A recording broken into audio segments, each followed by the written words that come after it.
I mean, I'll just come out and say it. I think this is probably my favorite movie of the year so far. Um, at the sake of sounding a bit redundant, I have to say, the fact that we have this R-rated horror movie, like horror gangster movie, I guess. It's part gangster movie, part horror movie. It's based on an original screenplay.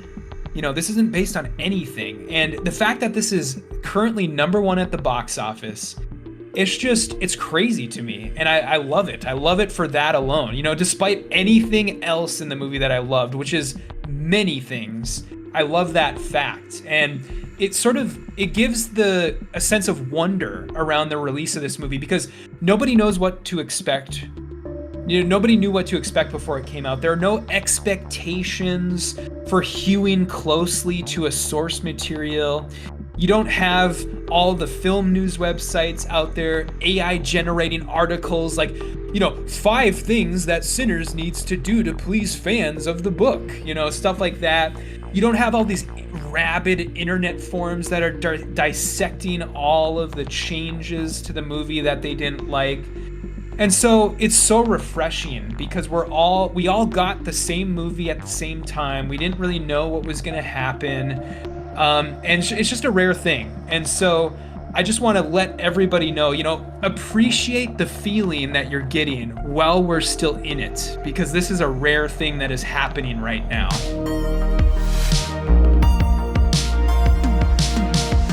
Welcome to Theater and Stream, a film podcast. I am Matt, that is Chuck, and this is episode 66. We've got a really special one for you today, folks. There's a rarefied event that is happening in cinemas across the US. We have an R-rated horror movie gangster hybrid that is based on an original screenplay that is taking cinemas by storm. It's not a sequel, it's not an adaptation, it's not a remake, and it unseated the Minecraft movie from its box office throne made of slop. Thank God. I am talking about Ryan Coogler's Sinners, which will be our featured review for today. And speaking of sequels, adaptations, and remakes, it's almost summer movie season. We've got some speculating to do. Who wins? Who loses the summer? What movies become the next Barbenheimer? We're going to talk all about it. And of course, we've got what we've been watching in the watch list. We've got the Mentionables wrapping up the show. Please do please do subscribe if you have not already. And if you like what we're doing here on the channel. But otherwise, Chuck, anything else you needed to get out of the way before we got into it? Just want to shout out Pope Francis for dying and increasing Conclave's viewing numbers by 240% or whatever it was. Yep, it's so funny how that works. It's just like when lockdown happened, like this, and at the time I was one of these people. Everybody was watching Outbreak because that got Contagion because they all got added. It was predictive programming. They were added to streaming right in line with the rumors about COVID, and that's very funny. But yeah, now watch Conclave, get a sense for what our intersex Pope will be like, going forward. But yeah, in other news, this is very off topic, but I need you to roll with me because Before the show here, we were reading a children's book that you may or may not know called I'll Love You Forever. Did you ever? Oh, yes. Yeah. Mm-hmm. By a guy named Munch. And so November's been really into that. And there's this other children's book I grew up with that I really want to get because for Easter, we got the kids these really amazing books called I Need a New Butt and The Life of a Fart. And there's a book I grew up with called Good Families Don't Have Farts. And this morning, Angie revealed to me the guy that did I Love You Forever also did Good Families Don't Have Farts. So what is the premise of that? That basically it teaches children not to fart in public or something? Or what is the... It's about fighting the giant green monster that is created when you fart that literally incapacitates every adult in your life until you find a yellow rose and stick it under his nose, because he's just this big green monster with a giant mustache, and he just like Sure. blobs on top of people. It would make a great film, and I want someone to do it. It would be perfect for summer. I'm just going to put Hmm. that out there. It would be positioned very well. Luca, you need to stop what you're doing, young man. Oh God, stop it, stop it. Sorry, No, but it's all right. yeah. So really, Thunderbolts is going to kick it off for us. Oh my God, Luca, you're way too strong. Those Yeah. wheels are locked on that rolling cart that has a TV on it. And we are going to reset it at Okay. the beginning. So summer movie season is upon us. We kind of have gotten a tease of it in the last few weeks. You know, between the movie of the hour, the Minecraft movie, the slop as you put it, and the high art, I guess, blockbuster. You know, the cinema nerds blockbuster in Sinners that we're going to discuss later.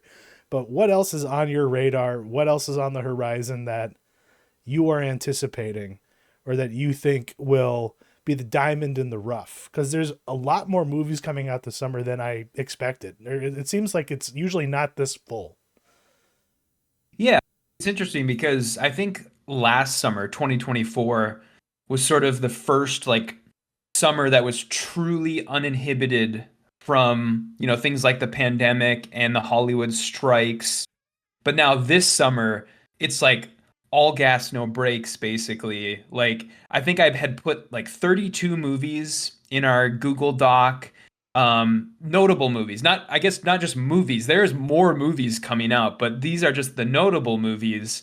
And so yeah, I mean we're back to sort of status quo. I think that's gonna kind of be the word of the summer, the phrase of the summer, status quo. And so there's definitely going to be winners. There's definitely going to be losers. It's going to be another year of haves and have-nots, I think. Mm. Last year, one of the most interesting things about the top 10 grossing movies of last summer was um, Inside Out 2 was number one, Deadpool and Wolverine was number two, Despicable Me 4 was number three.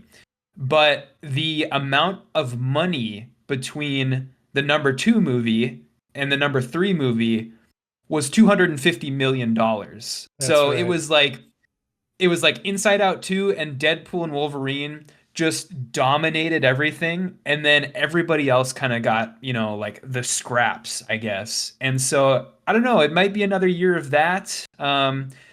I would like to point to this at CinemaCon earlier this month.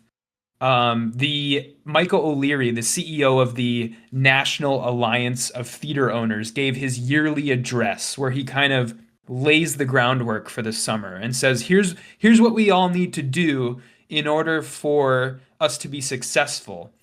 And he basically asks for studios to, repledge, recommit to 45-day exclusivity windows for theaters before they hit streaming or before they hit digital services.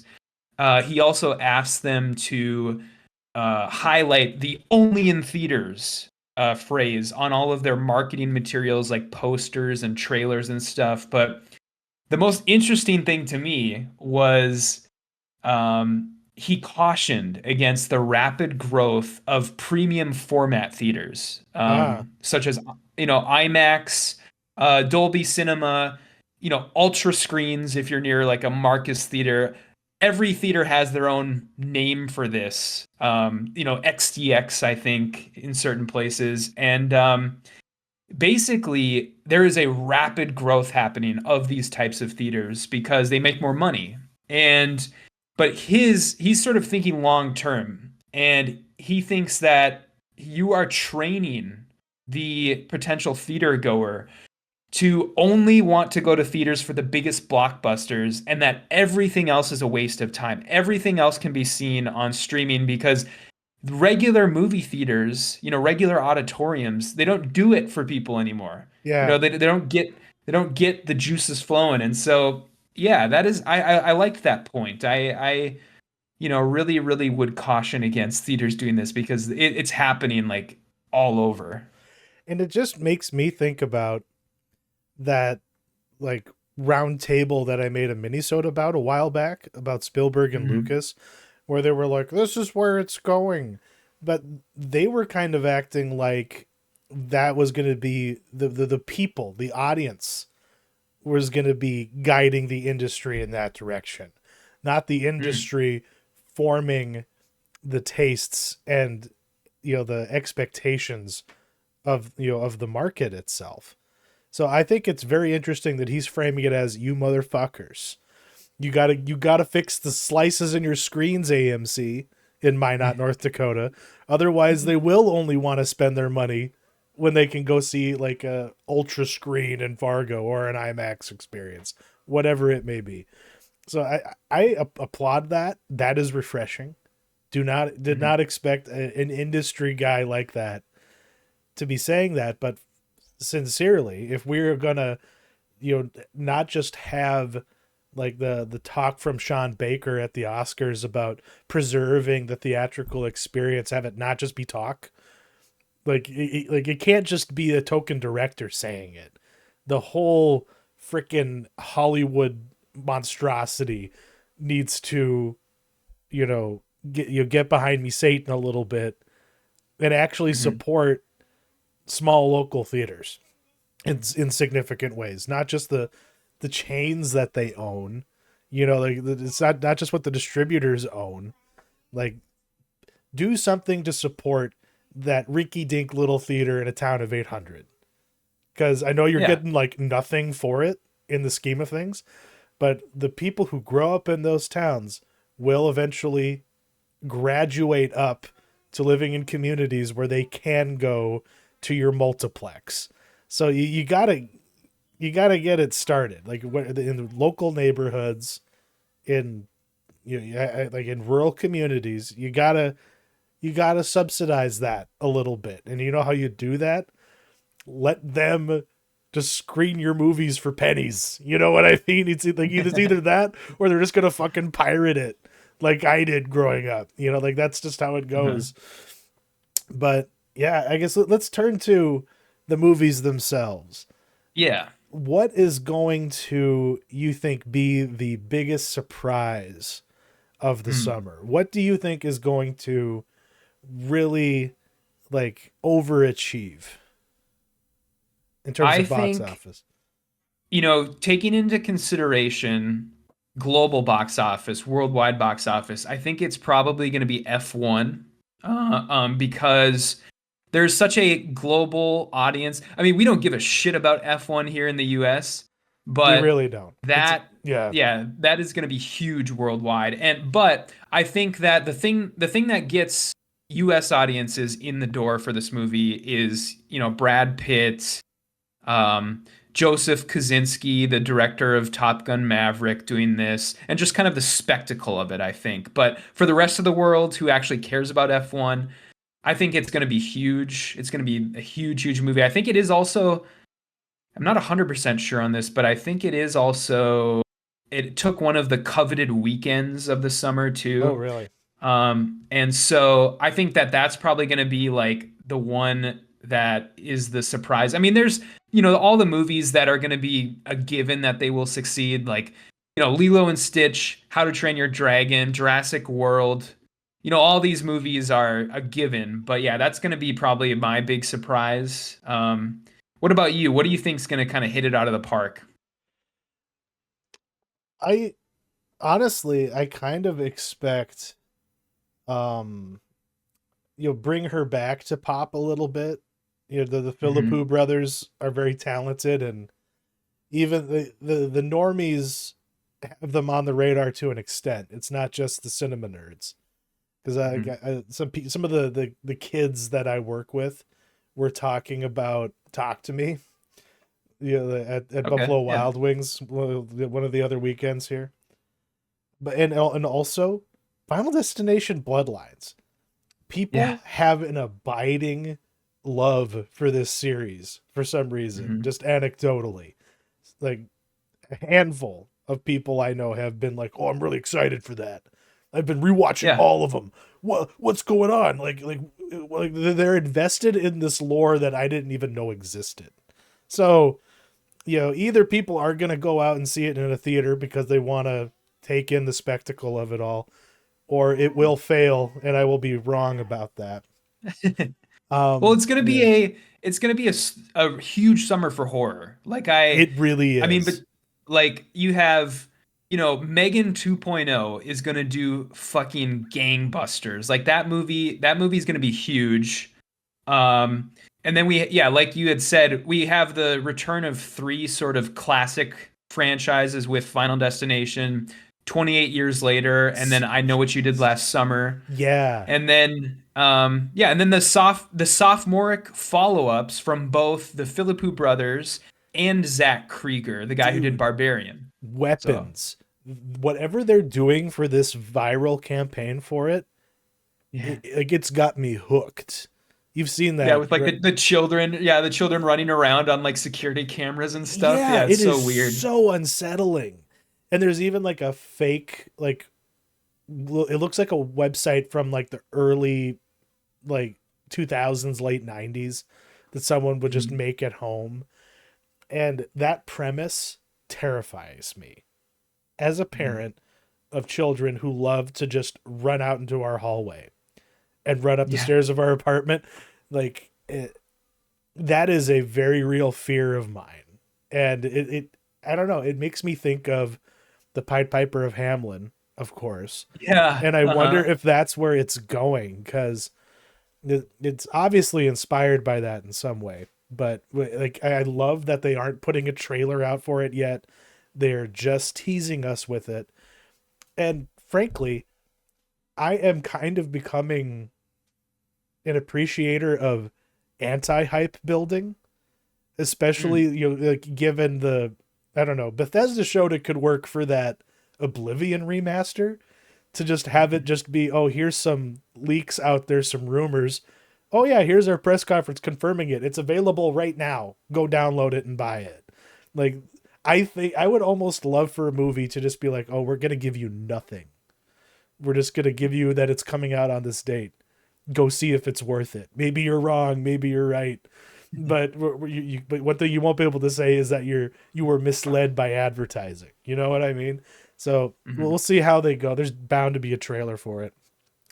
Some of like the artier, summer fare this year that I am excited for, of course, is the return of Ari Aster with Eddington. Yeah. Whatever that is, I don't know. I am ready for, like a real artiste to analyze the national psychosis that was going on during the pandemic. That is very interesting to me. The way that Mhm. trailer is presented is interesting to me. And it's just a reminder that, as much as a disappointment as Beau is Afraid was, there is still something special cooking inside that man's head, and I'm really looking forward to that. And like, Mhm. speaking of horror though, Together, that, like, I'm ready for, Yeah. kind of an indie setup, but really uncomfortable body horror from the sounds of it. Maybe I'm misunderstanding the advertising, No, I but think that's what it is. Yeah, it's body horror and yeah, stars real life husband and wife, Allison Brie and Dave Franco. So that's kind of interesting. for that couple though, this is like the third movie they've done about a couple going on vacation in a house and having something weird happen. Yeah, yeah. But you're right. Yeah. Yeah, what was that one about the Airbnb that had like Yeah, the cameras everywhere? Yeah, that was surprisingly good. I like that movie and so yeah, that yeah. should be interesting. And then there was one other one besides that I've completely forgotten. So like, I hope it's not middling. Like, Mhm. because like they've been in a lot of movies together. But Oh yeah. Or even behind the camera too, because I believe didn't I think Dave Franco has a co-writing credit on I think it's called The Rental was that movie I was that's trying to what it think of. was. Yeah, Yeah. yeah. hmm Like, we have to talk about like the superheroes for a second here. Who's Yes. going to win? Fantastic Four, First Steps, or Superman? Who's gonna come out on top in that war? I think Fantastic Four. Superman, I'm more excited for Superman. I mean, I think it looks more interesting, and I'm more so, I'm more a DC guy when it comes to, especially when it comes to the comics. I'm more of a DC guy than I am a Marvel guy, and so I want Superman to be good. I want Superman to win, I guess, but I don't know. There's a lot of weird stuff out there about Superman. If you've been paying attention to things like supposed test screenings and audience reactions. There's a lot of stuff out there about how Superman is kind of not might not pan out for Warner Brothers, and but we'll see. I guess it's all speculation. It's all sort of hearsay at this point. But Yeah. people, it seems like. Do you know anything about the plot for Superman? I'm curious. I want to ask before I spoil anything. I don't mind a little hints because I have been watching, like Chris Gore talk about it on Film Okay. Threat.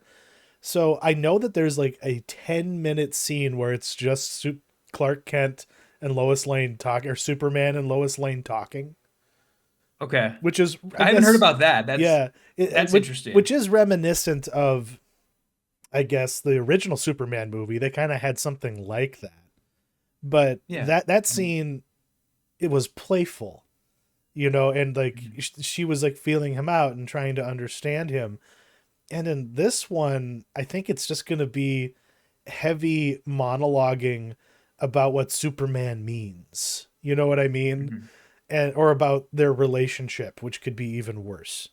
But Mhm. my fear, without knowing about the plot, is that much like the Snyderverse era of DC, we're just going to be getting the Gunniverse. It's not going to be Mhm. this, and it's funny as a DC guy, a guy who's almost a Marvel hater, for hating their process. There is something Mhm. to be said for it because you have this cohesive vision that isn't tailored towards one individual person's sensibilities. And that is what Gunn is doing, Mhm. from the sounds of it. We are still getting the auteur approach to this. And it could go wrong. I don't like that Crypto is it just happens to be exactly like this. Either it is James Gunn's dog or it's the exact same breed as his dog. You know what I mean? Yeah. I like Crypto the way Crypto always has been. Like I'm one of those types of people. And I think we're going to be seeing a lot of that kind of stuff where it's like, oh, I wonder what role his wife's going to be playing. Like he's the king of nepotism. I don't mind Yeah. having Nathan Him and Mike Fillion. Flanagan. Yeah, they both are. But then at the same time, like having Nathan Fillion playing Guy Gardner, it's perfect. Like I get that, but my fear is that ultimately we're not going to be getting what is the lab tested and approved, most palatable and audience friendly version of this. We are still getting the auteur theory of it. And I've been a proponent of that for a long time, but I'm having my doubts, I guess is what I'm Mhm. saying. So, like, what Sure. can you spoil for me? What is happening in this fucking movie? Yeah. So basically, and so yeah, if you don't want to know anything about Superman, turn your sound off for about 30 seconds here. But essentially, it's been pretty. This is still, I guess, a rumor technically, but it's been pretty verified that basically this Superman movie takes place over the course of only 7 days, and that's the framework for the movie. And Interesting. basically, that the movie starts and it literally says like Monday on the screen. And then you get Superman's, what Superman does in a Monday, and then Tuesday, and it literally goes through the whole week, and then the, final scenes of the movie take place on, Sunday. So 7 days later. And so the whole Interesting. movie takes place within a week, and that's why, when you watch the trailer for this, that's why it seems so like like scatterbrain, and that's how they can fit all of these characters in there because it's literally like different days. It's like how can we have, Hot Girl and Mr. Terrific and Guy Gardner and all of these, villains in the movie? And it's because the movie isn't, taking place all on the same day, or it's not taking place, it's different days. And so that's an interesting framework to me. I It like is. that because Yeah.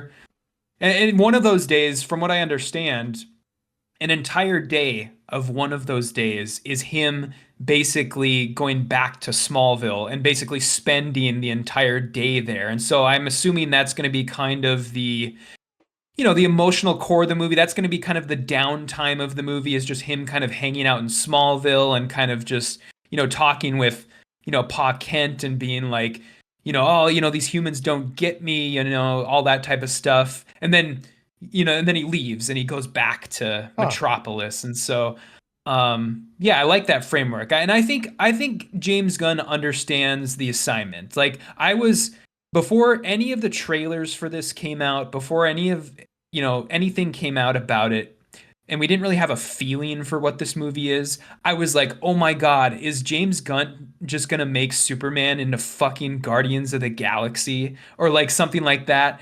And I think my fears of that have sort of been, waylaid a bit, because it seems like he gets it. He understands what Superman is. He gets the vibe. He understands that not everything can be Peacemaker, and not everything can be Suicide Squad. And so, yeah, I have faith. Well, I am kind of reassured now too, because Mhm. it's at least a an approach to a character of this significance that we haven't seen before. To be episodic like that, and just to be open to a kind of structure, a narrative structure that we haven't gotten. But like, what's the through line gonna ultimately be? Like, obviously, Lex is gonna be whatever he confronts at the end, I'm assuming. But Mhm. then I guess, yeah, the larger question will be, how does this open things up for all the rest of the universe to spring forth from it? And that's ultimately we have to look forward to. And that's kind of the same with First Steps. Like, it's that first trailer. I don't like what they did with Reed Richards. I don't like Pedro Pascal in the role. He's just so like, he's like a beaten dog. And I don't understand why the character is that way. And I guess if I see the movie, maybe I'll understand it. Mhm. But it just doesn't feel right. And yeah, and Yeah, it's definite stunt casting for yeah, sure. for sure. And unfortunately, everything that we're going to be getting in this neat little microverse that they're existing in, that's eventually going to bring, like, the events of this movie will bring them in to the mainline MCU, obviously. Mhm. But yeah, how is that going to occur? And you know, yeah, like will this be a worthy use of Galactus? I will say the shot in the most recent trailer of Galactus just like walking through Manhattan. I'm all for that. That looks rad. But I guess we will have to wait and see, of course. Thunderbolt's definite gonna be the loser in all of this. But maybe that's the surprise. Maybe that movie pops in a big way. I just don't see it. Um Yeah, I think it'll have like slightly better box office than the last Captain America movie, Brave New World. Because I mean, it does look slightly more interesting, I guess. I don't know. Have you seen any of the trailers? I like what they're doing with the marketing, where they're making different trailers in like different like film genres. So oh like one no. of them, because I've seen the trailers on like everything. I think I saw a trailer for Thunderbolts before, Sinners, and they some of the trailers make it look like a sort of romantic comedy, and some of the trailers make it look like a A24 movie. And so they're Oh. having fun with the marketing, and I kind of like that. And so I don't know, we'll see. The one thing I am, really really in the bag for this movie, and what actually might make me go see this in After theaters, soccer. is Okay. uh what's his name? Then The guy who This one's played okay, but it's Bob okay. in Top Gun Maverick, his villain, his I'm really really looking forward to that. Yeah, But what yeah, character otherwise is that? he's oh God, I'll have to look it up, but um he's yeah, I mean he's one of the most overpowered villains in the Marvel universe, and let's Oh, is see. it Void? Is that the Void? Yes, the Void. Yeah, Yeah, I think they for some reason they wanted everybody to think it was Sentry, but yeah, it's the Void. Yeah, yeah. They did bamboozle us pretty damn good with that. yeah. So And that could be cool. I because he's just so overpowered, and I want to see what the what the Thunderbolts are going to be able to do against that guy. so, what's going to be the biggest bomb? Just to kind of wrap this Okay. up, what's going to Yeah. be the biggest train wreck this year? I think I mean if it I hate to say this, but if it's not Superman, it's probably well for sure. Hurry Up Tomorrow, the Weeknd's movie that's gonna bomb. Nobody gives a shit about the Weeknd's movie that he based on one of his songs. I think the movie Eden is gonna be a huge bomb. That is Ron Howard's new movie that has like one of like the best like cast lists ever, but is just gonna be nobody gives a shit. And that movie took a really, really long time to actually find a distributor, and they did finally find one. And but It's yeah, I based mean, on an like interesting article, or like a yeah, it book. sounds Yeah, cool. Yeah, it it's kind a of cool sounds like story, but mhm. yeah, I just don't think audiences are going to flock to cinemas to see it. No. Um, And so and then the other one too that I had on my list for, biggest bomb is probably gonna be um Nobody 2 because I just think that's a sequel nobody asked for. I could be completely wrong on that. Who knows? The Nobody franchise might become the next John Wick. ugh. I guess, but I think it's been too long now, and yeah, nobody asked for this. Like it's not nobody won from what I remember. It was a mild success. It was a surprising mild success, but this yeah, nobody cares about the Nobody franchise. So, but yeah, what about you? What do you think's gonna be the big loser? I think I don't know. I'm definitely going to be proven wrong because dinosaurs, but I really, really want Jurassic World Rebirth to just tank Yeah. because Hmm. that movie does not get me excited at all. They've had so many cool concepts over the years. We could have had dinosaur human hybrids. We could have had cyborg dinos with Gatling guns on them. They've literally like thought about it and then instead just Hmm. gone the safest route possible with these new Park movies. And this just looks dumb, from the Hmm. trailers. I am not interested in it. And I'm going to be proven wrong because everybody just loves seeing big dinos on screen. Because like Hmm. I don't know, the last entry, the last two entries even, were they just like middling successes? Or like they No, almost they did well. they did Yeah, well. and Okay. it's because of, again, to go back to the global audience, it's because of it's the global audience, that for some reason, they did well in the US also, but they did amazingly worldwide. And yeah, for some reason the global audience really, really loves these movies. I guess just because of the spectacle, would be my assumption, but I think it'll probably be the same with this one too. But I mean, the one thing that has happened, and the one thing that kind of plays in your favor, is that they have progressively been making less and less money. So at a certain point, it's just diminishing returns. Yeah. At a certain point, it just doesn't. It's not worth the juice. Isn't worth the squeeze, basically, for Universal. So we'll see when that happens. But yeah. Really quick, we forgot to completely mention there's a new Wes Anderson movie called The Phoenician Yeah. Scheme, which looks like it has all the same problems that his last couple projects have had, unfortunately. Hmm. And then we have The Life of Chuck, which looks like the most maudlin, saccharine, terrible Stephen King adaptation we could have possibly gotten. from the de facto king of Stephen King movies. No one else will touch anything he. I guess the monkey kind of proved me wrong, but you know what I mean.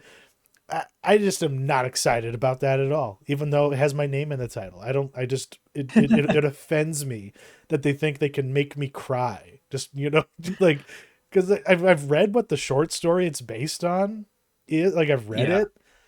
At first, I read what it was about, and I was like, this can't be it. They made a whole movie out of this, and it's just so out there and kind of what's the right word for it, but it does not Yeah, lend its saccharine. yeah. But as far as like Mhm. how King told the story, it's like in reverse chronological order, Mhm. and it's I just don't see the through line connection of it. So I don't know why Flanagan was so moved that he chose this to expend his clout on. It's a Yeah. it's a head Well, I think scratcher.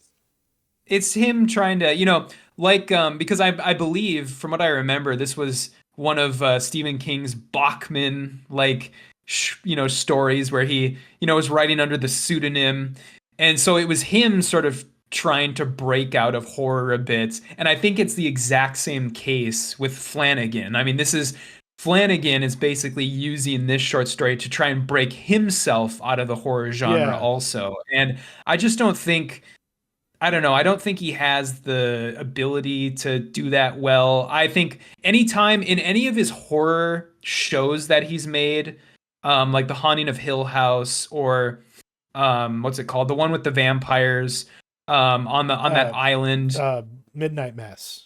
Yeah, Yeah, Midnight Mass. Anytime he tries to sort of break from his horror roots, it just comes across as incredibly corny and incredibly saccharine to me. I still go back to those awful like monologue scenes from Midnight Mass where it's just like, oh my God, just put a gun barrel to my head. This is so awful. This is so cheesy, and I think this is going to be a whole movie of stuff like that. And so yeah. yeah, I will not be partaking in this one. I don't think It's gonna be a good summer though. There's a lot to look it will forward be. to. Yeah, I mean, there definitely the is. Yeah. Toxic Avenger has finally got a release date. Like after like years, it's been like almost like 3 to 5 years of waiting for Mhm. this fucking movie to actually come out. So Yeah. that's exciting. You can get slop, you can get Gonzo shit, and you can get exactly what you're looking for as far as popcorn entertainment. Hollywood has it all. Moving on to the watch list.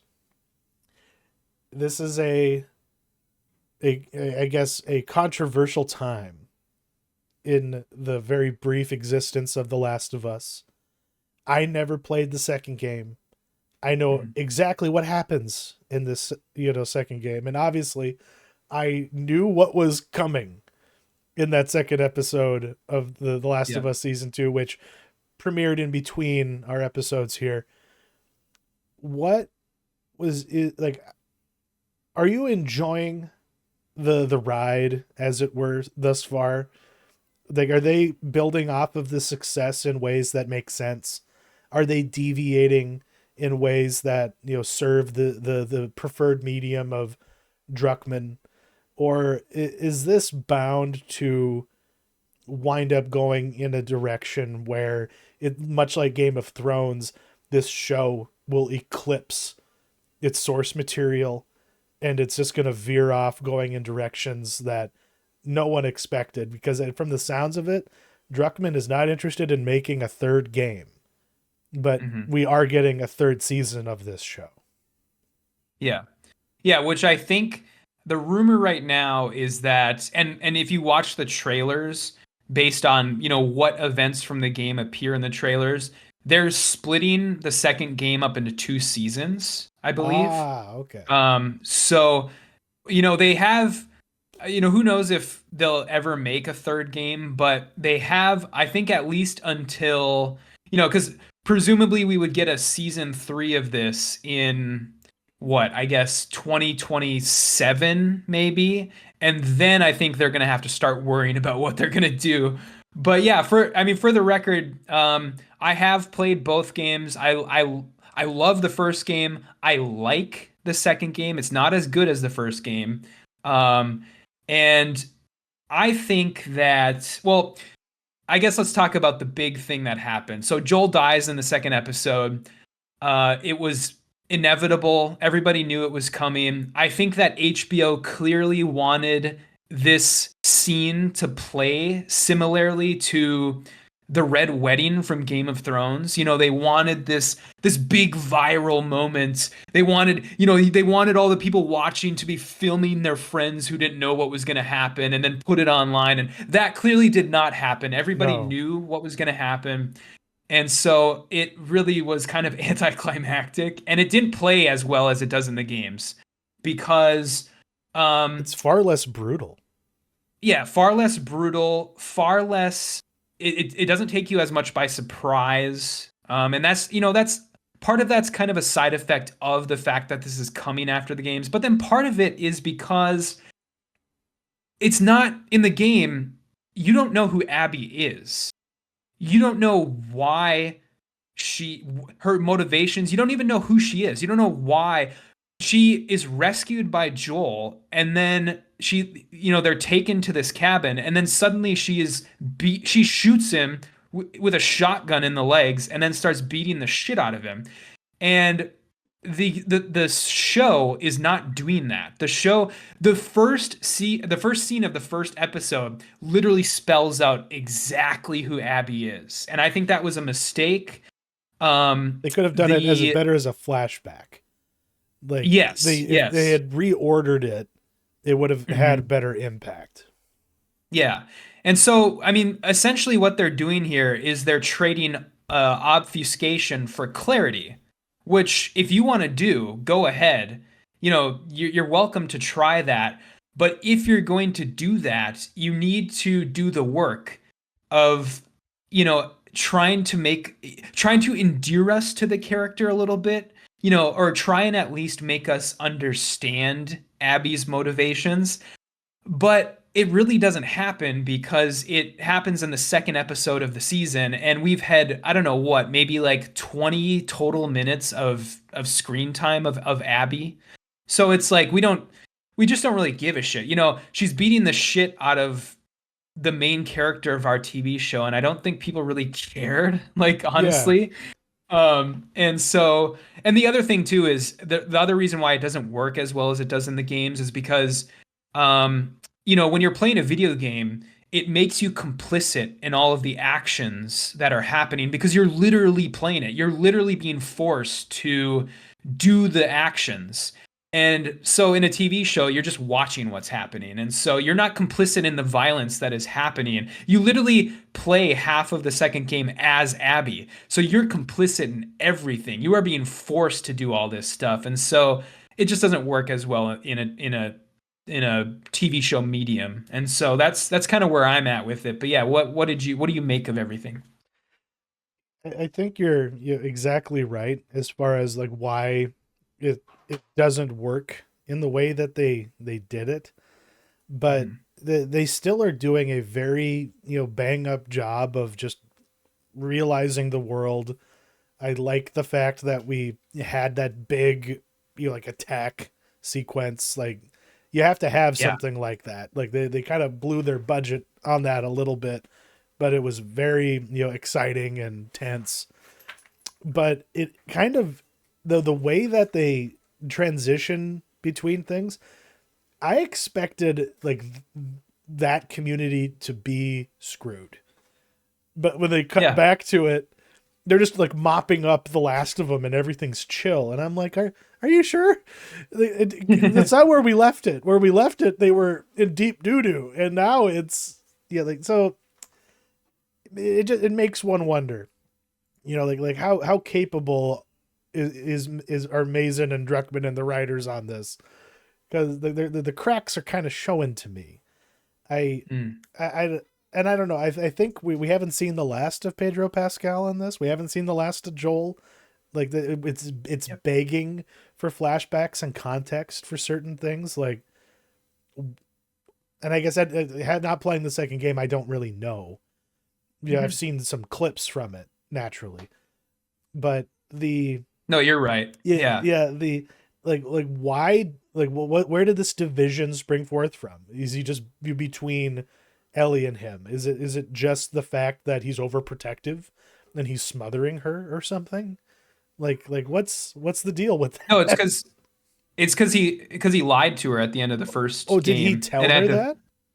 Did he yeah. So basically, their whole like animosity, or her animosity towards him, I should say, is it springs from the fact that he lied to her at the end of the first season and at the end of yeah, the first game that he saved the her. reason why, yeah, he saved her, and the reason why, and that basically if they would have killed her, there would have been a cure by now. Like it's pretty much a given that she's immune, and they would have made some sort of vaccine or some sort of cure, and they wouldn't be in the place they were in if he would have just let her die. And so what happens in the game is basically she goes back to the hospital and like Oh.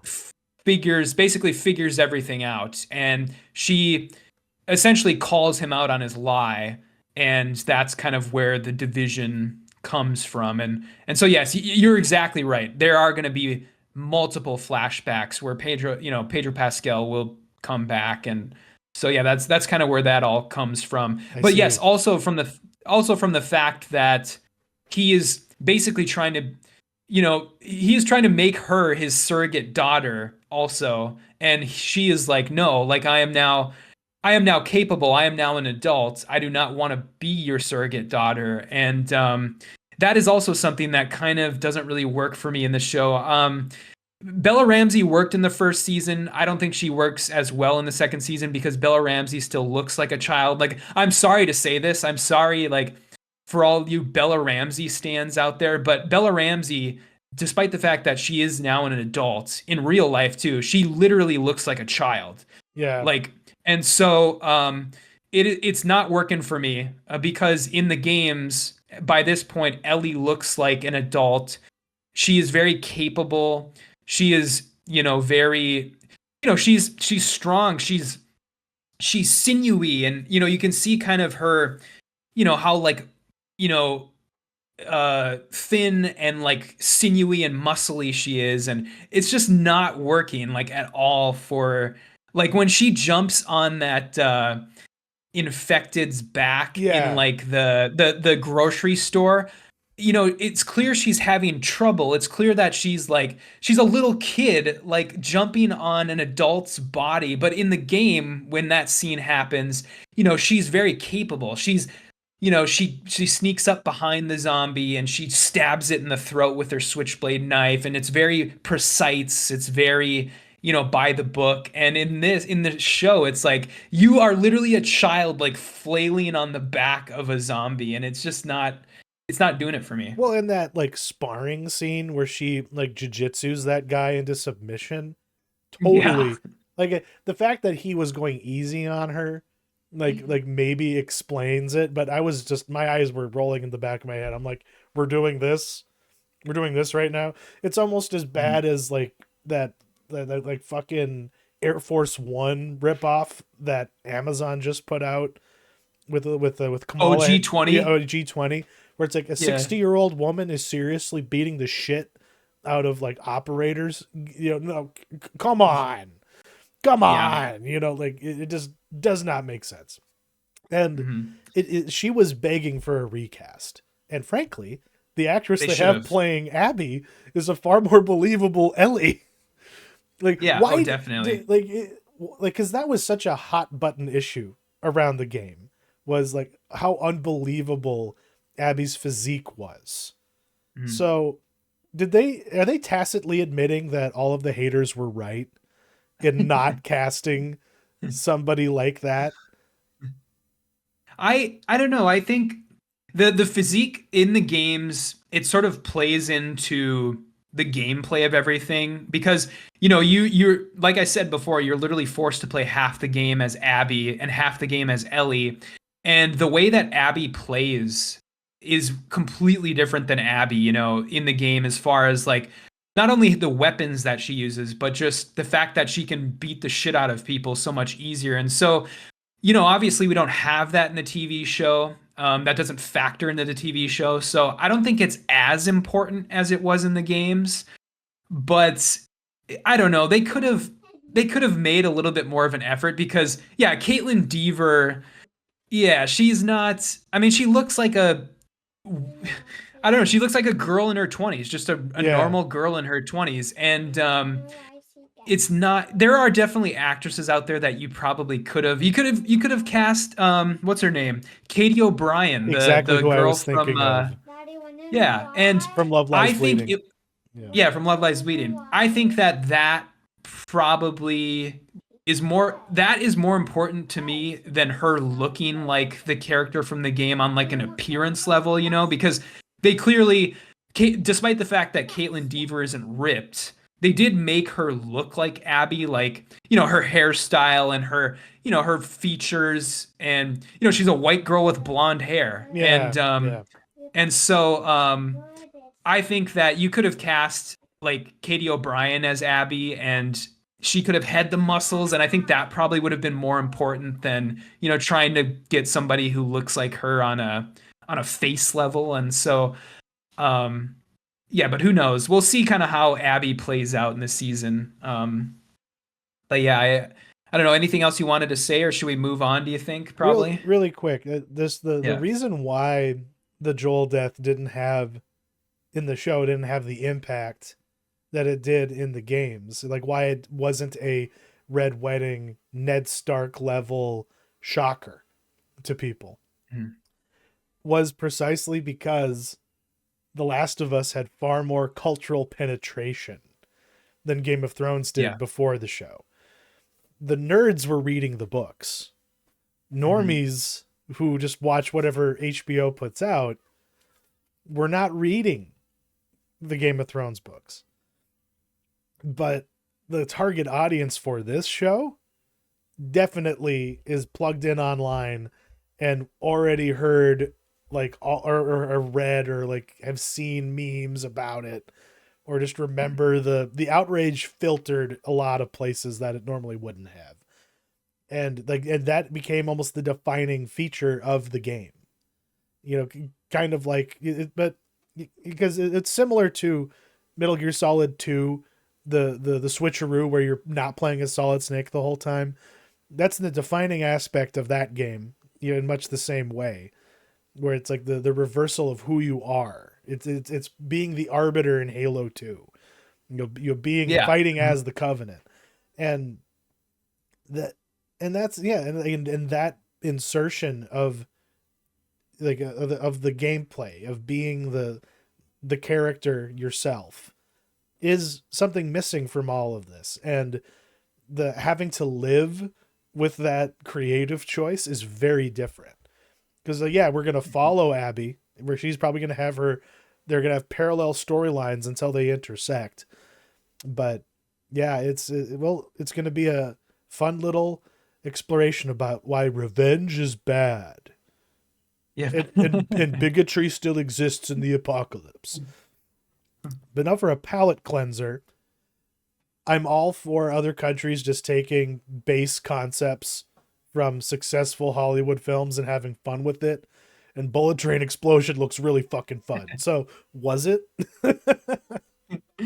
It was, yeah. This, to be honest, I had no intention of watching this. I thought it looked kind of like, typical Netflix trash, but I did watch it for one reason, because it is directed by Shin Godzilla director Shinji Higuchi. And so I was like, okay, I like Shin Godzilla. That was pretty interesting. And so let's give this one a shot. And it's funny because this is actually like a stealth sequel. I mean, nobody remembers this, especially American audiences, but this is a stealth sequel to the 1975 Japanese movie Bullet Train, which was a movie in the 70s in Japan that starred Sony Chiba. And so this is kind of a stealth sequel to that. Everything about that went over my head in this movie because I haven't seen that movie, and I doubt many people haven't seen that movie, and so when they tried to make those like connecting tethers, I was just like, I do not understand any of this. And so um but basically, otherwise, the movie is very simple. This is speed on a train, on a bullet train. There are bombs on this train. If the train goes below 100 kilometers an hour, they explode. And that's the setup. And so, very simple setup. And um, first off, I want to say that 2 weeks ago, I talked about the Chinese movie Black Dog. Yeah. And I was, surprised that that movie didn't have more like propaganda in it because it is like a Chinese movie made in the year 2024. Well, I'm here to tell you that Bullet Train Explosion as a Japanese movie makes up for that movie, and it has so much propaganda as far as like the entire first 10 minutes of this movie is just essentially an informational short about the wonders of the Japanese bullet train system. Oh my You're God. you basically are like, before everything, basically before everything goes to shit, they want you to know how amazing the Japanese bullet train system is and how it always runs on time and how fast it is. And it's kind of funny. I could only the only thing I could do is just laugh at it. But then you get into the disaster movie part of it, which, you know, it's a typical disaster movie. It's, Dante's Peak, it's, the towering inferno, it's speed, it's, but the one thing that kind of makes this a little more interesting, the one thing that the director of Shin Godzilla brought to this is how grounded he treats, the premise. Despite the fact that it's absolutely ludicrous, he sort of treats it as, what would happen if this happened in real life? This completely crazy scenario.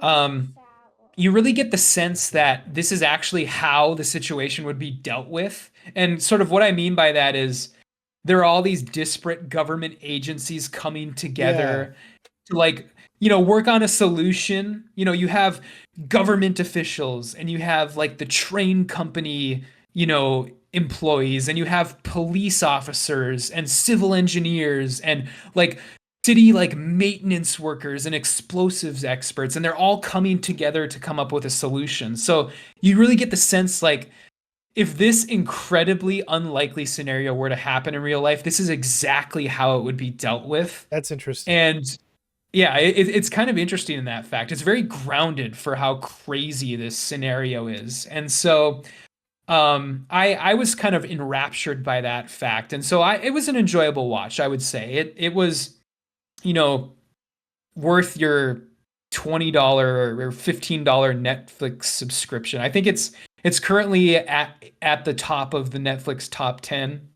Nice. And I think that's the reason why is because it's an enjoyable watch. And so and if for some reason, for all 20 fans out there of the 1975 prequel movie, you're gonna get all that stuff too, because I'm so surprised at how much they tied it to that movie. And it's so weird that they decided to just do this. But I mean, I guess at this point, you're scraping the bottom of the barrel as far as, coming up with movies that you can make sequels to. Yeah. So yeah. Very interesting. Because I had Mhm. no clue. I now want to find the Sonny Chiba movie. I will say that. I want to become one of those 20 people. Yeah. But we will now transition to our featured review of Ryan Coogler's latest joint, Sinners. Take it away. Yeah, so I mean, I'll just come out and say it. I think this is probably my favorite movie of the year so far. Um, at the sake of sounding a bit redundant, I have to say, the fact that we have this R-rated horror movie, like horror gangster movie, I guess. It's part gangster movie, part horror movie. It's based on an original screenplay.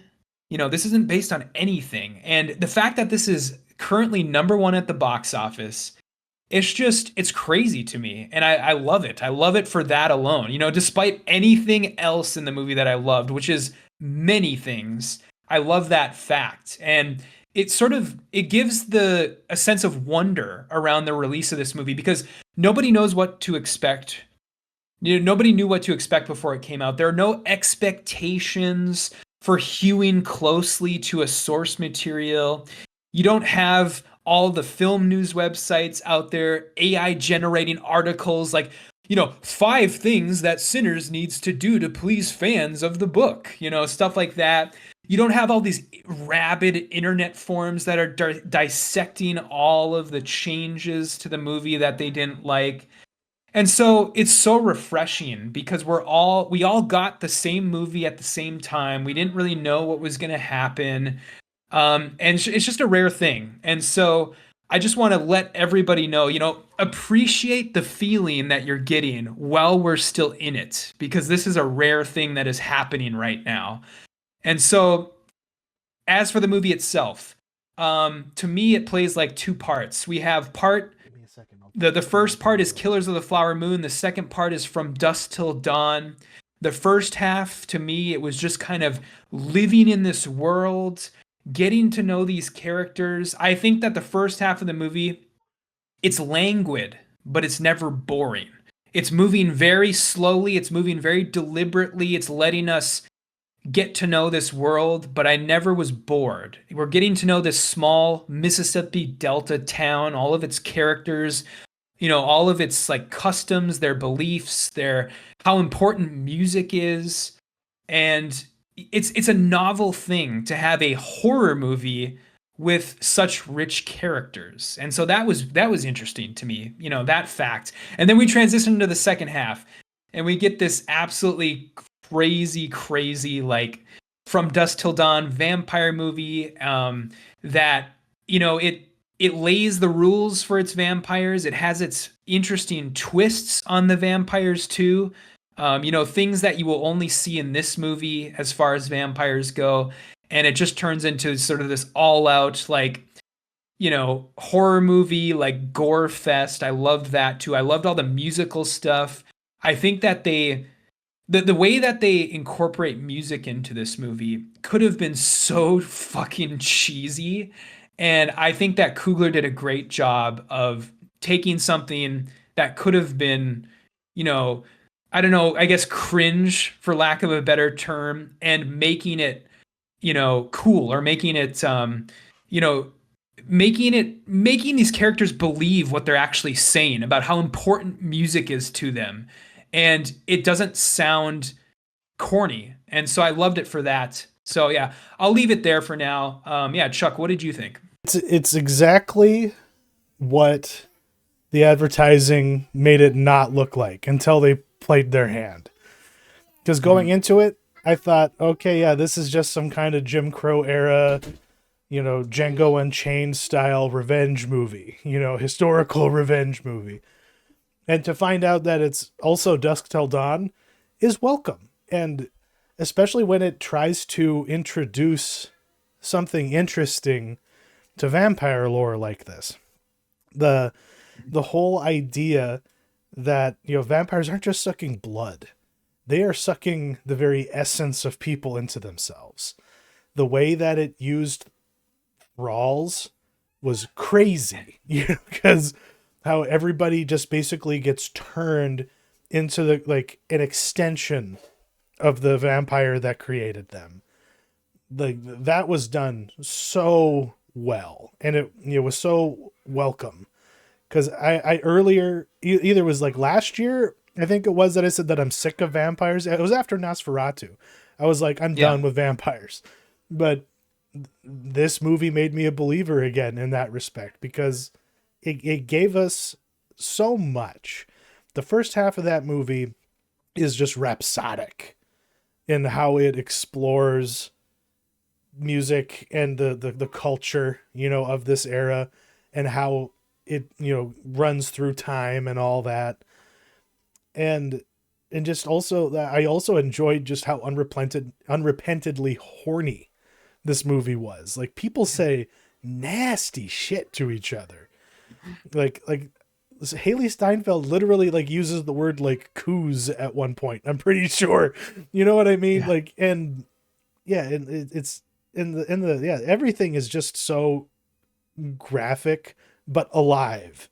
Like the sex scenes like genuinely feel, you know, like it's not just for the audience's titillation. It's like the characters themselves are like fully, pun intended, in the thrust of it. And it, Mhm. you know, and it's not just happening for the sake of it either. It's like the character, you know, work, the development of them, how I guess like every actor brought it. Like the dude that plays Cotton, you know, like he just has his bit parts, but I really liked him. But the if anyone really deserves like a major shout out, it's Jack O'Connell. And I was trying to Yeah. figure out where I knew him from. Give that to mommy. And I was trying to think of other places that I knew him from. And and now I know why he's so familiar to me. Because in Reels, you know, in YouTube Shorts, I have basically seen every episode of SAS Rogue Heroes, and he plays Paddy Mayne. Okay. And Yeah. in this, he has a more restrained Irish accent, but oh god, like he is so mercurial, he is so menacing, but like when he's gotten his, like when they stupidly release an army out to him and he has his like Irish, you know, like music dance party, and how like everybody is just like singing in tune and knows all the words and they're all invested in it. I was into that. But there, it's not to say this movie is perfect.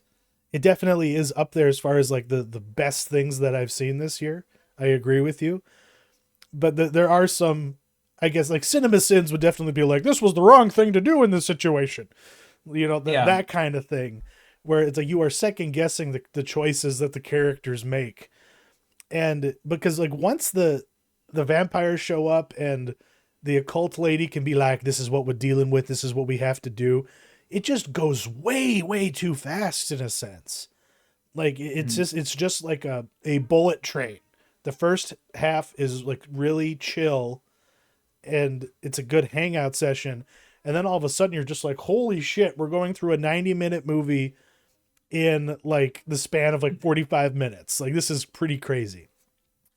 But ultimately this movie succeeds at what it wants to do, and audiences should be pleased. You know, like it gives you something fresh, gives you something different, and it gives you a whole lot of things you didn't expect. Um, Mhm. I guess Yeah, just I want to go back to the vampires. You were talking about um this movie's style of vampires is really interesting because it's like, you know, it's a mix of classic rules and sort of these unique characteristics. Like, I love the drool, you know, the drool running down their chins. Um, how, you know, Remick, the main vampire, how he just like explodes in like a fire whirlwind at the end, like when he yeah, dies.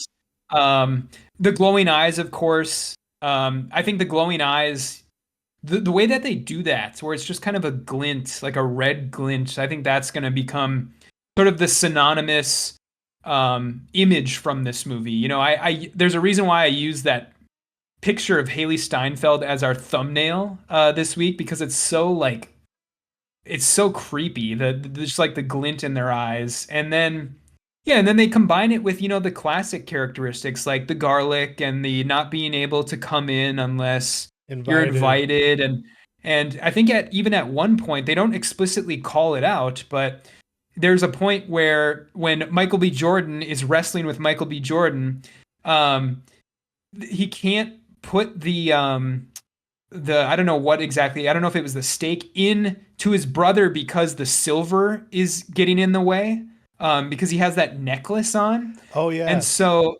that's not something they explicitly called out, but it is something, you know, sort of from, I guess, vampire lore, and that's why he couldn't drive the stake in, because that was like not literally getting in the way, but he was sort of taken repulsed. aback by Yeah, it, repulsed by it. And so yeah, that was cool. And so yeah, I just really loved how they did all that. But then, you know, on a deeper level, you kind of already mentioned it, but vampires, using vampires as kind of this stand-in for like the racism of the time of the 1930s is really interesting because it's they use it to make a twist on the Robert Johnson legend, about the guy who sold his soul to the devil so that he could play guitar.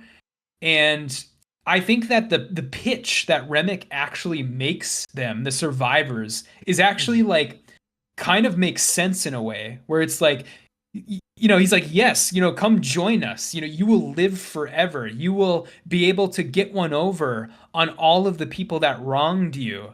And a lot of people seem to forget the fact that the Irish around this time were also discriminated against in the early 20th century. And I think that's something that's going to be completely lost on most people watching this movie. The Irish in the, 1930s were also not considered white. They were not white people in the 1930s. And so it's very clear that Remick is coming from a place of personal experience, but then also a little bit of manipulation too Oh from yeah. from the memories. So Yeah. We're all for equality here, like that kind of thing. yeah. Um yeah, that is an aspect that may go over some people's heads, but it worked very, very well. And like, yeah, and his sales pitch, it's exactly what, like Haley Steinfeld's character needed to hear, because it's like there is something about him where he knows how to manipulate you, and that's Mhm. not fully articulated, but it's like he has some way of seeing into someone's soul when he's trying to lure them in close enough to bite. And Mhm. but why don't we get those Choctaw vampire hunters coming back again? Like they show up one time and then they're gone. Like I kind of like, it almost would have worked pretty good to have them be the cavalry that comes in at the end to save the day, before Mhm. they all get wiped out or something to that effect. Yeah. Yeah. Yeah, that would have been cool. That would have been cool because that is one thing. You're touching on something here that is. I mean, if there's anything that's controversial in this movie, as far as from the sequence of events that play out, it's like the whole ending sequence.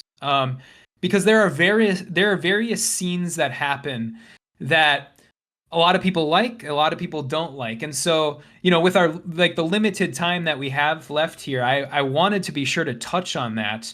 What did you think of the whole sort of ending sequence of the movie, as far as not only like the first epilogue where Smoke basically kills all the KKK guys, but then also the mid-credit sequence? The first one is clearly the Tarantino historical revenge thing. Like Yeah. it's just because they know that they're coming. Like that's like, and you don't know, like, that's said, and you just have to believe, like, take it as truth. Assuming that Remick knows more, given all the people he's bitten. And I guess it's like you have to close that loop, I suppose. Mhm. And hey, Angie, it's here on the bed. Yeah, they set it up. They definitely Yeah, set it up earlier because you can't. I mean, I guess it makes sense for, you can't set up the fact that, these KKK members were going to come and kill them and then just kind of let them get away scot free, I suppose. yeah, yeah. You have to have another blaze of glory for that character to go out in. But what I did not understand, the like how this worked, because it's like, yeah, all the other vampires die because the sun rises, right? Yeah. And that's why they didn't just burn down the juke joint. They wanted somewhere that they all could go into, to be sheltered from the sun after this was all Mhm. said and done. But when Remick dies, like, I just it did not, like, I did not follow them on the track that, oh, these two particular vampires were allowed to live. Like, that felt really cheap to me. You know what I mean? Sure. Yeah. That's revealed in the second epilogue. It it just felt a little too cute. Like, but I guess you Yeah. needed to give the closure to Sammy. And instead of having a conversation, it would have been so much more effective. You know, he finishes playing and then looks up into the crowd and just sees those red eyes in the Mm. audience. That would Hmm. have been a killer way to end the movie. Instead of just being like, Hmm. "Yo, man, we cool. Yeah, we cool. It's all good, bro. I lived a good. Yeah. I got the life I wanted. That was the first night I felt alive and free." You're like all that bullshit. Like we didn't need that. You know, Hmm. like, and if you were truly trying to create a cinematic universe out of this, don't give us that moment. Just give Yeah. us, just give us a hint of that and make us wonder what happened. But Yeah, yeah, I liked that scene on like a surface level, completely surface level, like superficial reading of the scene. I thought it was kind of hilarious. There was actually people in my theater that like laughed at it because it's just funny to watch. Michael B. Jordan and Haley Steinfeld walk in with the '90s, the most '90s outfits ever. Um, but then, yeah, once I thought more about it, I kind of had a similar sentiment where it seemed like a perfunctory way to end the film after how like disturbing and distressing the previous, like 130 minutes or whatever had been, and how disturbing it had been for Sammy because yeah, it's like he had like the best night and the worst night of his life on the same night, and then these people from his past just walk in, and yeah, like you said, it's just like, yeah, are we cool? Yeah, we're cool. That was the best night of my life until it wasn't. And like it just was very a weird vibe, I would say. It yeah. kind of left it on. But yeah, very that was interesting. And then another thing that's part of this film is the way religion is wrapped up into it, especially at the end and the beginning. And so, what is your reading on Sammy holding on to the neck of the guitar at the end? I think that's just a trauma response. You know, it's like, Okay, yeah, like, and I guess, yeah, when he gets to his father's church and when he just chooses to drive away from it, like, he is embracing the thing that made him feel alive. And sure, yeah, yeah, and it's like he has made the choice, you know, hmm, like, so to speak. It's like on his way there, and as he goes out into his life as a accomplished blues musician, it's like it's because it's like you don't want to be a part of that milieu, son. You don't want to be amongst all those layabouts and those shirkers. Like you embrace God and embrace your work, and yeah. it's like it's making that decision of like, no, this is what my vocation is. Okay, See, I know. I kind of read it as, Be right back. yeah, go ahead.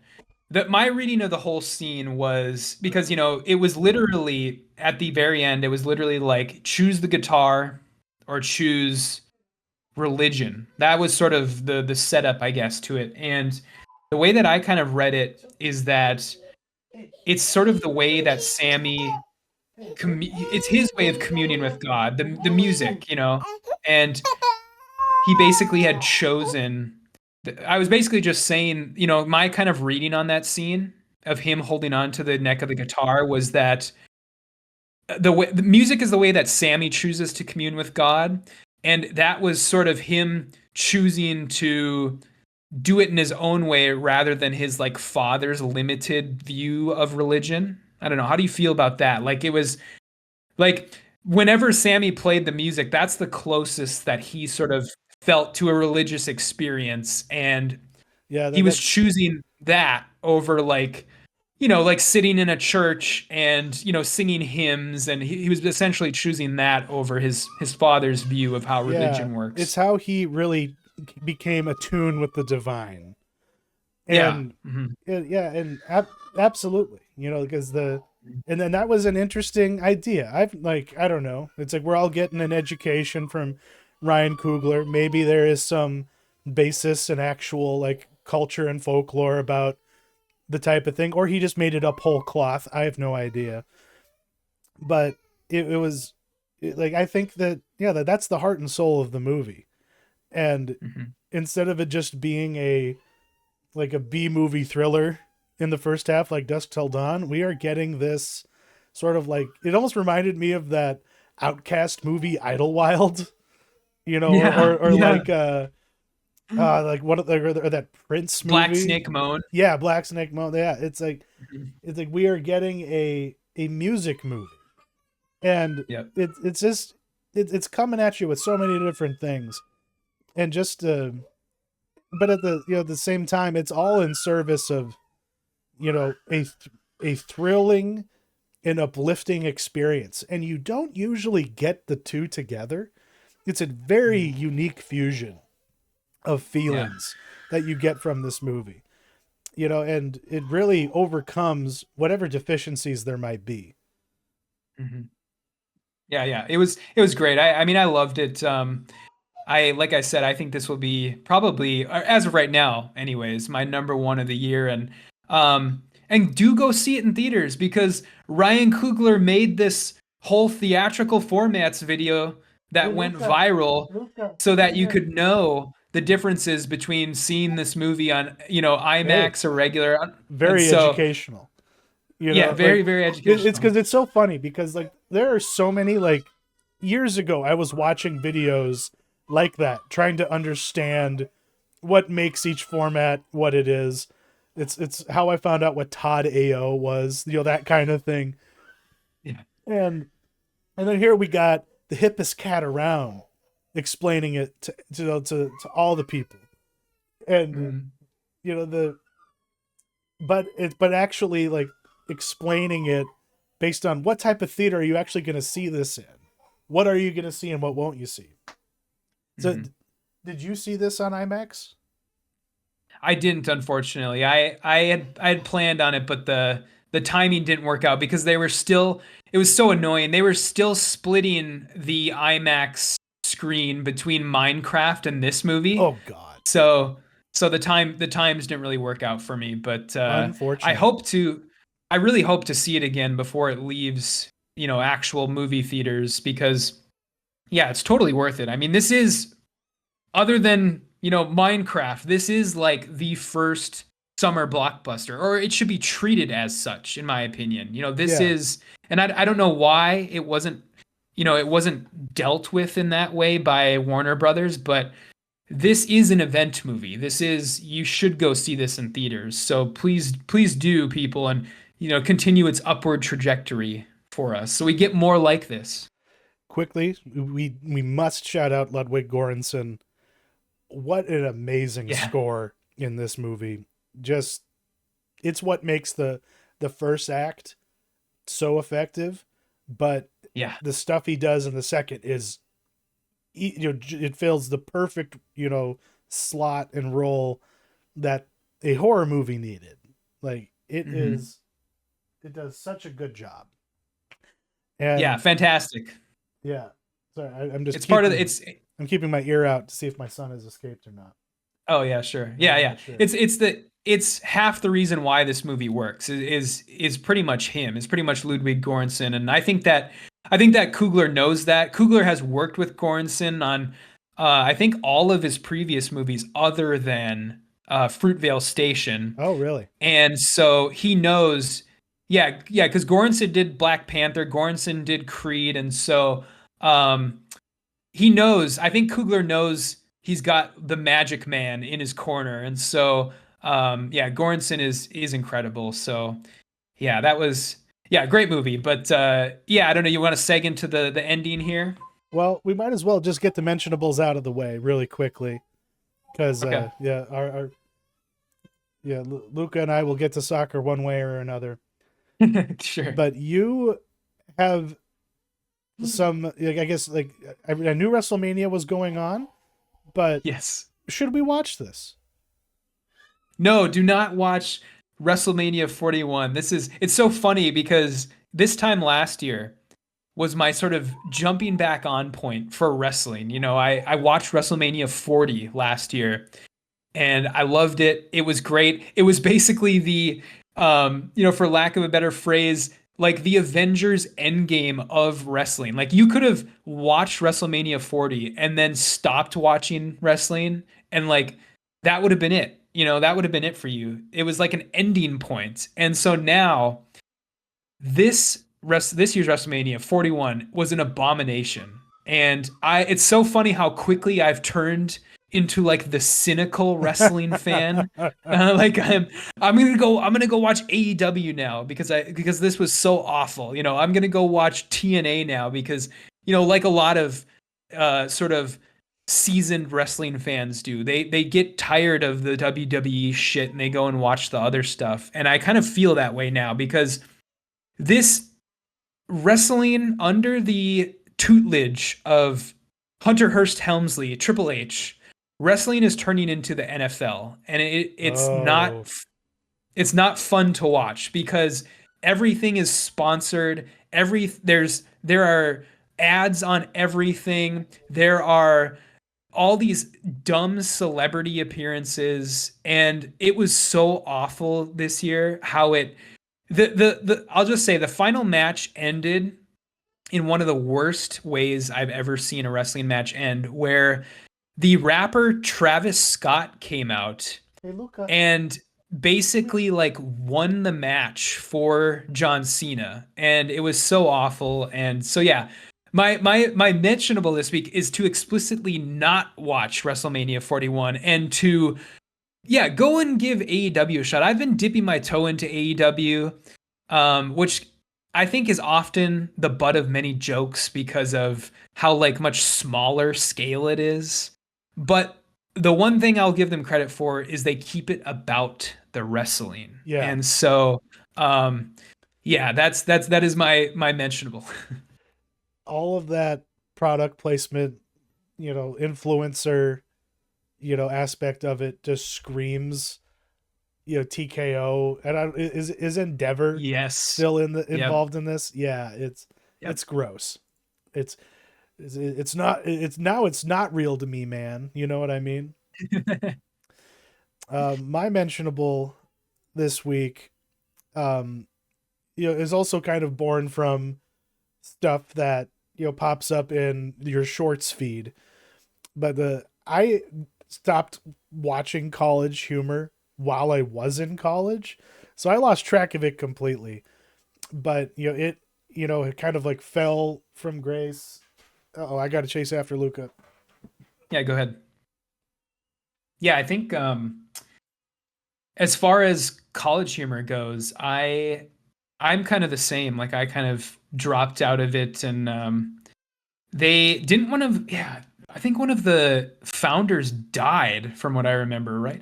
I was just remarking about my experience with college humor. Didn't one of the founders like die? I have One of no the college clue. Okay. Yeah, I'm pretty sure yeah. one of the founders of College Humor like literally died a couple of years ago. And so yeah, it did kind of have a fall from grace, and then all the other guys kind of went off and did other stuff. Because isn't Zach Krieger, isn't he College Humor? Or former College Humor? I have. I guess yeah, maybe. I think he is. I'm pretty sure, yeah, I'm pretty sure he before he made Barbarian, he was The a College former Humor College guy. Humor guy. Yeah. That's really funny.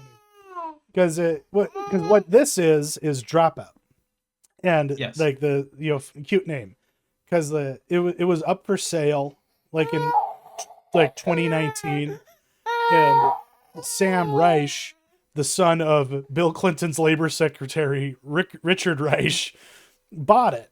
And what they've done with it is very interesting because instead of being this like really lame skits, they're like we are going to be, whose line is it anyway for the 21st century for Gen Z or whatever.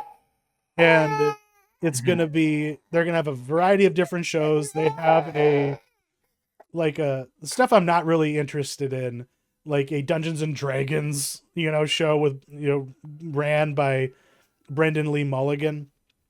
But Game Changer is really where it's at, because it's a game show where the points don't matter. It's all just silly. And every episode, it's a different game, and the players don't know the rules of the game until the game starts. So they are trying to figure out how to best play the game in the midst of it. So there's no one coming in with a strategy.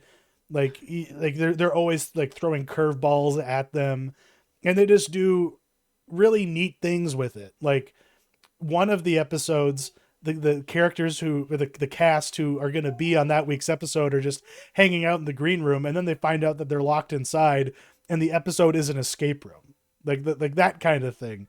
Or one game where the rule of the game is that's unknown to them is that Brendan Lee Mulligan can't win, and they're just answering yes or no questions, and every answer he gives is the wrong answer. And he is such a competitive dude that it just destroys his soul. Like there's another game where the only way to win is to take second place, which goes against everything he believes in. Like he's kind of the star, but there's other people that are really great as well in it.